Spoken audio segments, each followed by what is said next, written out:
Hello, hello, bonjour à tous, j'espère que vous allez bien. Dans cette vidéo, nous allons chercher à résoudre cette équation, on va dire, sans second membre. Ça veut dire qu'au second membre, il y a zéro. Donc, c'est une équation, on va dire, c'est comme une équation de second degré, si vous regardez bien. Et c'est juste une équation différentielle d'ordre 2. Parce qu'il y a y second moins 2y prime moins 3y égale à 0. Donc, il y a une équation qui est une dérivée seconde avec une dérivée première et une fonction de base qui est égale à 0. Donc, ici, ce qu'on appelle, on va passer à ce qu'on appelle une équation caractéristique. Donc, équation caractéristique ici, pour faire ça, équation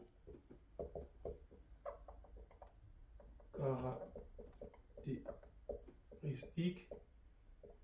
Donc, qu'est-ce qu'on aura? Ça se met sous la forme de r carré, ici, moins 2r, moins 3 égale à 0. Et donc ici, quand on voit ça sur un polynôme du second degré, et on va passer rapidement par delta. Delta égale à quoi? Moins b carré, pardon.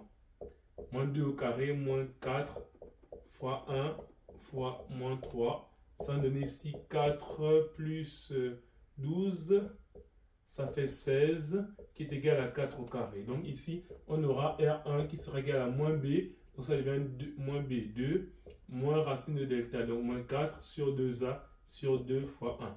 Et donc ici, et R2 qui sera égal à 2 plus 4 sur 2. Et donc ça dit juste que R1 sera égal à quoi? Ça sera égal à moins 2 sur 2, ça fait moins 1. Et l'autre, ça fait donc 6, ça fait donc R2 sera égal à 3. Et donc la solution, en fait ici, la solution y de t se met sous la forme de k1, c'est une constante, exponentielle de 3t plus k2, exponentielle de moins t, avec, on va dire, on a ici avec k1 et k2 appartenant à r carré. R carré veut juste dire que les deux appartiennent à R. Donc voici la première solution lorsqu'on a l'équation caractéristique dont delta est positif. Donc je vous donne rendez-vous à la vidéo prochaine où nous allons avoir un delta égal à 0. Merci.